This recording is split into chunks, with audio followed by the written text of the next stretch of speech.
7 a.m. The night shift is always the quietest stretch at the 911 center, where every sound seems swallowed by cold fluorescent lights and the steady hum of ventilation fans. I was finishing notes on a drunken call that had just ended when the screen in front of me suddenly flickered. A red alert window popped up, so bright it made me squint. Not a standard emergency code, not a system error, just 4 words in rigid uppercase, absolute as a command: do not dispatch. I hadn't even reached for the tech line when the call auto-connected. The headset pressed tight against my ear, and a woman's voice came through, hoarse, trembling, trying and failing to stay calm. "Please," she said, almost whispering, "they're standing in my house, but they're not here." The words sent a chill straight down my spine. In training, we're prepared for everything: break-ins, stress-induced hallucinations, mental health crises. But the way she paused mid-sentence, as if listening to something in the room, made it impossible to dismiss this as a glitch call. I fell back on instinct, asking for her name and address. When she read it out, my hand froze over the keyboard. My stomach tightened. It was the only address in our system permanently locked. No history, no map, no option to dispatch units. Just the red warning and an unwritten rule everyone knew: never send anyone there. As I struggled to keep my voice steady, the system began recording the call, but the status bar didn't turn green like it normally does. It stayed gray, lifeless, as if the data were being rejected from the inside. The feeling was like listening to something that shouldn't be heard, witnessing a moment that wasn't allowed to exist. "I'll stay on the line with you," I said, even though I knew I was crossing a safety boundary. I glanced to my right, where the night shift supervisor was leaning against the coffee counter. One look at my screen would have been enough, but I kept going. When our eyes met, he shook his head immediately. No questions, no coming closer, just a firm shake as if he knew exactly what was happening. On the other end of the line, the woman lowered her voice even more. "Can you hear them breathing?" Before I could answer, my headset filled with a faint sound, soft, uneven, but unmistakable. Breathing, not one person's. Multiple breaths layered together, so close it felt like they were standing right behind her. Goosebumps rose along my neck. I knew I was supposed to end the call.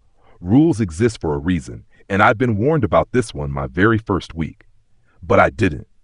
I kept going, asking basic safety questions. Was she alone? Were the doors locked? While visions of suspension, even termination, flashed through my mind. Every word felt like tapping a hammer against thin glass. Then the screen flickered again. A second call appeared, overlaying the active one.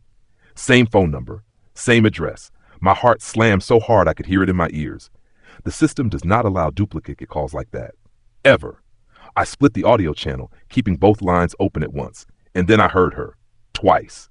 2 identical voices, same breathing, same cadence, same pronunciation. But the answers were completely opposite. One said she was hiding in the bathroom, door locked. The other calmly said she was sitting in the living room, staring straight at them. Cold sweat slid down my spine. I didn't know which voice to trust, or whether both were telling the truth in their own way. I tried to ask another question, but both lines went silent at the exact same moment, as if someone had signaled them. Then only one voice came back, slow, intimate in a way that made my skin crawl. "Don't you remember me?" the woman asked. "You've been here before." The words didn't just stun me. They seemed to erase every sound in the dispatch room. I had never been to that address. I was certain of it. And yet, for a brief moment, an image flickered through my mind. A dark hallway, the smell of damp wood, and a sense of familiarity I couldn't explain. The line disconnected. The screen returned to normal, as if nothing had happened. But I knew then that the rule was no longer just a warning in the system. It had called me directly. The shift ended at 6 a.m., but I didn't leave right away. While my coworkers rushed to grab their coats, talking about breakfast or catching up on sleep, I stayed seated, logging into the internal archives. I needed to check that address again. There had to be some trace, something to prove I hadn't imagined it all. There was nothing. No call history, no incident report, no technical notes. The data fields were blank, clean to an absurd degree, as if someone had deliberately erased it and then erased the evidence of the erasure itself. Even misrouted or static-filled calls always leave behind an error code. This didn't. That address existed in the system solely to carry the red warning. Don't look anymore. The voice behind me made me jump. Mark, a veteran dispatcher with over 20 years on the job, was standing so close I could smell stale coffee on his jacket. Before I could react, he pulled me into the back hallway where there were no cameras and the roar of the air conditioning swallowed any conversation. He stared at me for a long time, then asked a single question. What did you hear? Not who called. Not are you okay? What did you hear? I swallowed hard and told him about the breathing, the 2 lines, the last sentence. Mark didn't interrupt, but his face grew paler with every word. When I finished, he exhaled slowly as if confirming something he'd been afraid to hear. There are 13 rules, he said. None of them are written down. Not in the handbook, not in official training. They're passed along by word of mouth. Anyone who stays long enough learns them. He spoke quickly, but every sentence carried weight. About calls with no origin. About addresses that don't exist on any map. About shifts where the person who took the call never came back to work. When he reached the 13th rule, his voice dropped to almost a whisper. If that house calls you, Mark said, let it hang up first. Always. My heart sank. I could see it clearly, the indicator light going dark under my hand. I was the one who ended the call, not for strategy, not for safety, just because I thought I was in control. Mark saw the answer on my face. He didn't scold me. He just put a hand on my shoulder for a brief moment. Go home tonight, he said. If anything strange happens, don't try to explain it, and don't open your work email. I didn't follow that advice. That night, after the city had gone quiet, I opened my laptop just to make sure I hadn't missed any urgent notifications. The internal inbox was empty, except for one email with no sender, no subject line, just an audio attachment, an old format the center had stopped using years ago. I hesitated for a long time before opening it. The voice that filled my dark apartment froze the blood in my veins. It was my voice, not similar, not close. Exactly mine. My cadence, my pauses, even the habit of inhaling softly before difficult sentences. Don't dispatch anyone there, my voice in the file said. Please, if you're hearing this, it means it's all started again. I couldn't breathe. I hadn't worked at the 911 center 5 years ago. I still had my hiring records. I remembered my first day in the dispatch room clearly, and yet the audio file was timestamped exactly 5 years ago, down to the day. At the very end, I heard distant police sirens, warped as if passing through a sealed space. Then absolute silence, no cutoff, no static. Just a stretch of emptiness so long I had to take off the headset because it felt like my ears were being pulled into it. I sat there for a long time. Then, with a nameless sense of dread, I logged into the center's HR portal.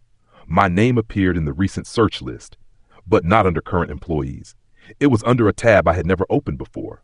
Former staff. Reason deceased. No details, no date or time. Just a cold status line, as if the system were recording an obvious fact. And I was the last one who hadn't been informed. I didn't sleep that night.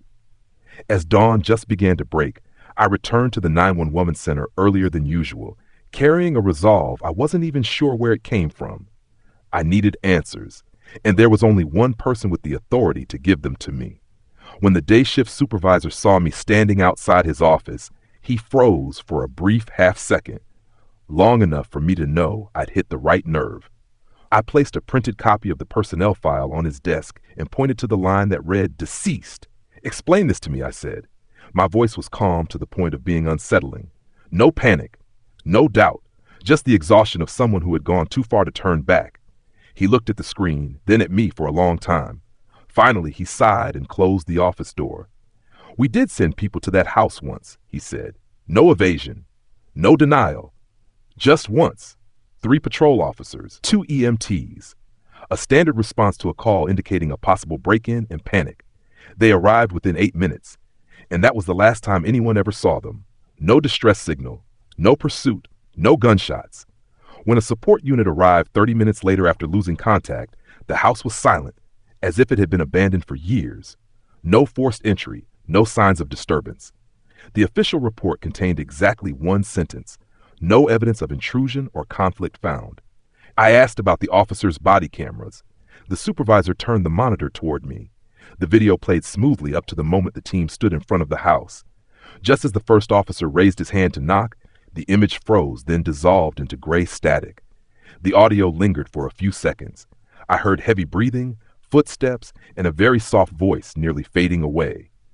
"This house," the officer said, "it's like it remembers us." Then, silence. Not signal loss, not a shutdown.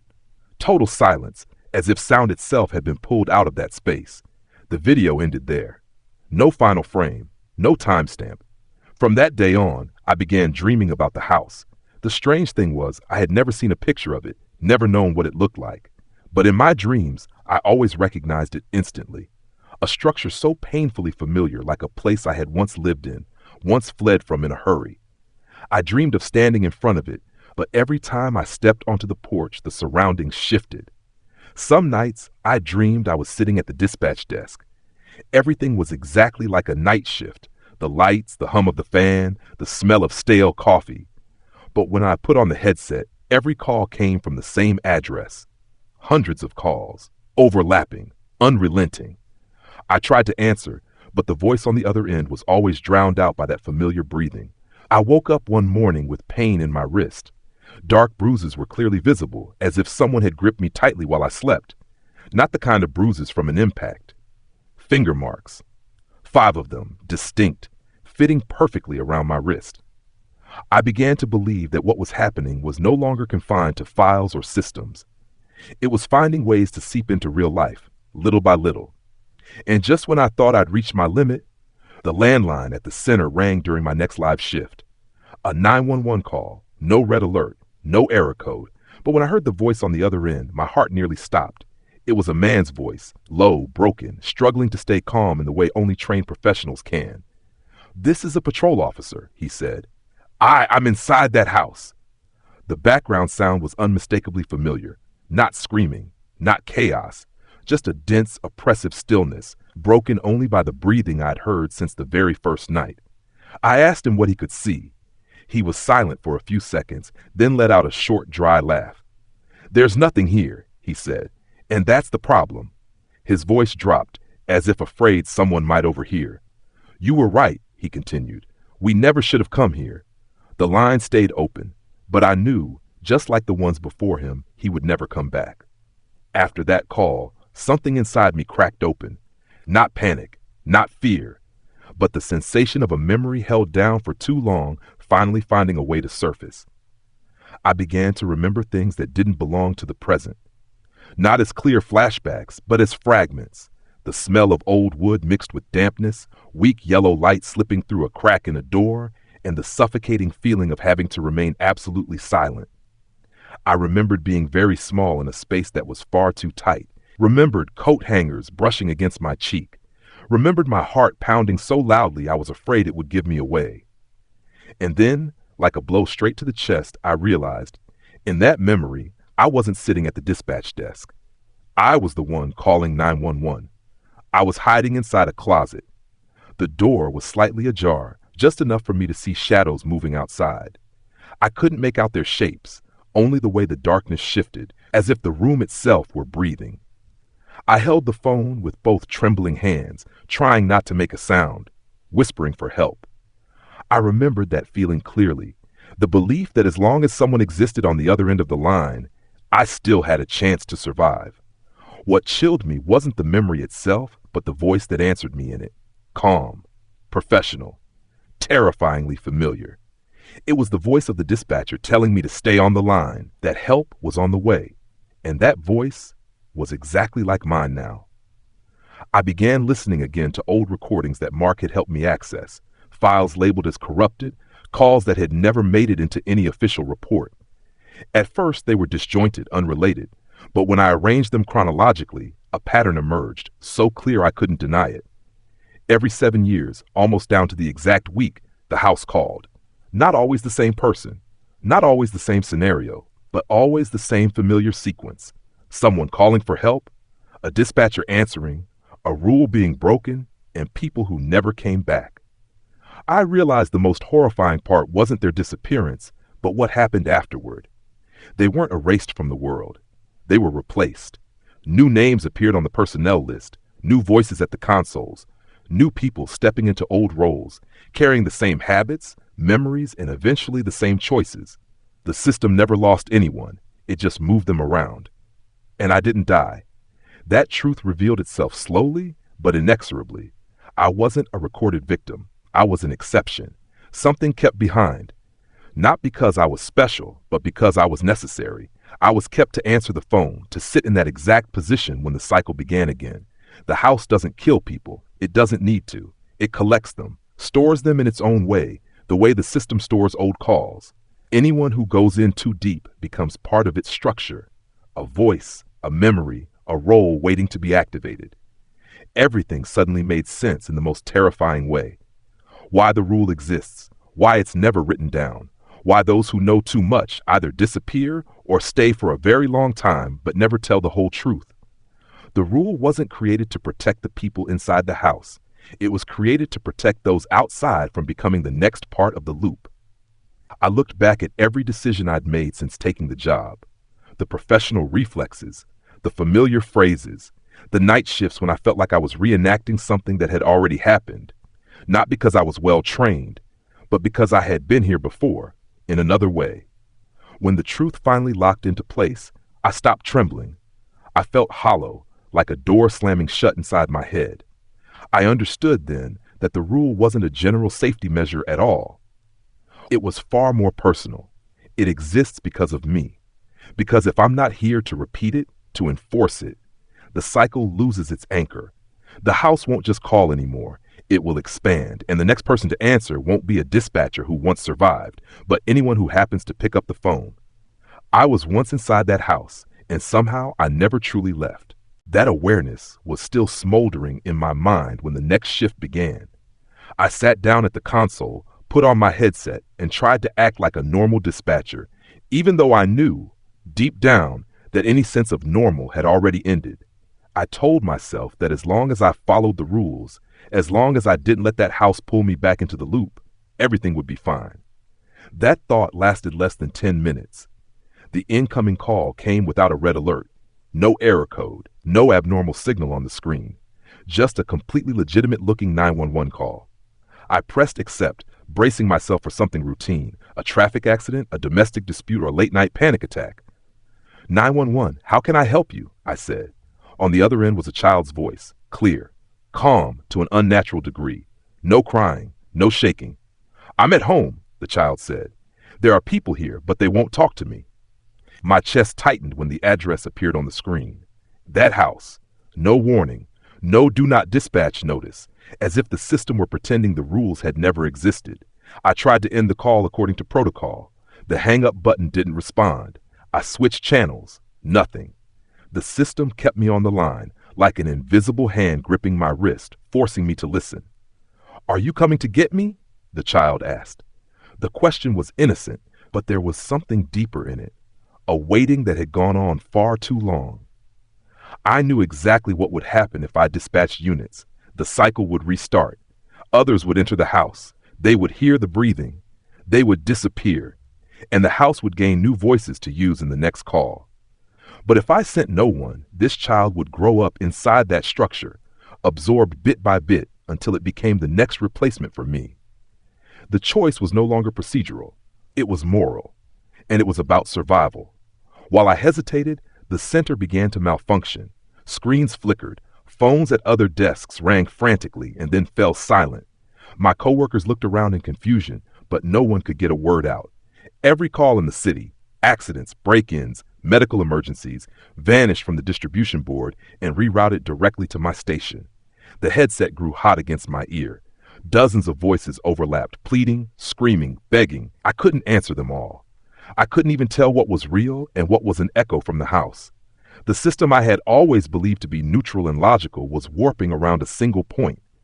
And then I understood the truth I had been trying to avoid. The house wasn't isolated. It had never been an exception.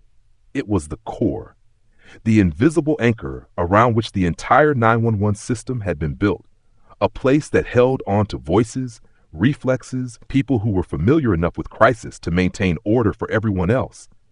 I wasn't just answering that child's call. I was keeping the entire system from collapsing. The child was still waiting, I could hear the familiar breathing behind their voice, softer now, more patient, as if the house knew I had reached the point of no return. If I broke the rules, I might save a life, maybe, but I would restart a machine I understood better than anyone. If I kept the rules, I would become complicit in something horrible, but order would be preserved. The city would keep functioning. Other calls would be answered. I looked down at the keyboard. The dispatch button sat right in front of me, glowing calmly, as if it had never caused a disaster. "Stay on the line," I said to the child. My voice trembled for the first time since I understood the truth. "I'm here." In that moment, everything seemed to slow down. The other voices faded away. There was only me, the child, and the house waiting for my decision. I thought of the officer who had said the house was remembering us. I thought of myself years ago, hiding in a closet, believing that someone on the other end of the line would come. And then I pressed the button, not because I didn't understand the consequences, but because I understood all too well the cost of doing nothing. The response team was dispatched within minutes.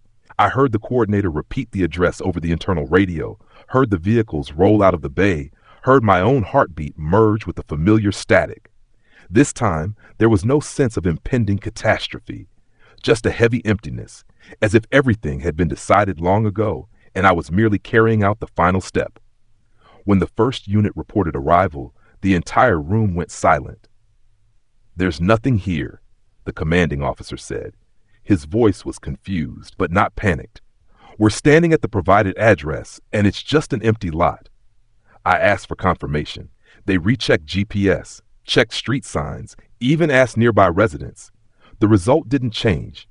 There was no house. There never had been.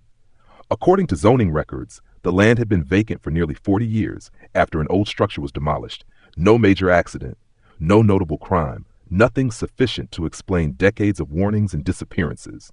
Within an hour, the 911 center gradually stabilized. Calls returned to their proper desks. The system stopped flickering. The overlapping voices dissolved as if they had never existed. My coworkers started talking again, complaining about the shift, asking where to get lunch. No one mentioned the child. No one asked about the address. When I tried to bring up the old rule, they looked at me as if I were talking about an unfounded rumor. "What rule?" someone asked. "There are only 12 standard procedures here." I understood immediately. When the cycle ends, the memories are cleared as well. No need to delete records, no need for brute intervention. Just let the system keep running, and whatever is no longer needed falls away on its own. Like how the body forgets pain once it no longer threatens survival. Only I remembered. I remembered every call, every voice, every repetition of fear in different forms. I remembered the house, even though it had never existed on any map. And I remembered standing at the boundary between saving lives and maintaining order, knowing that no choice was ever truly clean. Near the end of the shift, a new call came in. No warning, no error, just a normal 911 signal, like thousands I had taken over my career. I picked up, out of habit, out of reflex owned over years. 911, this is an emergency. Can you hear me? I froze. The voice on the other end was mine. Younger, more frantic, but unmistakable. I heard even the traits I had always hated about my own voice, the way I inhaled too sharply when panicked, the way I tried to stay calm by speaking more slowly. For a brief moment, everything in me wanted to scream, to hang up, to shatter the loop at any cost. But instead, I stayed still. I listened, because I understood what my younger self did not yet know. I understood that the 911 system was never built to save the people in that house. It was built to protect everyone outside from being pulled in. The house didn't need to exist physically. It existed as a convergence point, where unresolved voices, delayed decisions, and unnamed fears gathered. Without someone to answer, it wouldn't stop. I listened to my younger self begging for help, hiding in the darkness of a memory I had survived but never escaped. And I realized my true role wasn't to break the loop, it was to keep it sealed. I took a slow breath and said the sentence I had once heard, once hated, once failed to understand. "I'm sorry," I said, my voice steady and firm. "We can't send anyone to that address." On the other end, I heard the familiar silence, not the silence of a dropped connection, but the silence of something being accepted, The call ended exactly as it always had to. The screen in front of me returned to normal. No warnings, no trace. The shift ended on time. I took off my headset, stood up, and walked out of the dispatch room, carrying the memories no one else still had. Outside, the city was still alive, still loud, still in need of people to answer the phone in an emergency. And as long as someone keeps answering, that house will remain just a call that is never dispatched.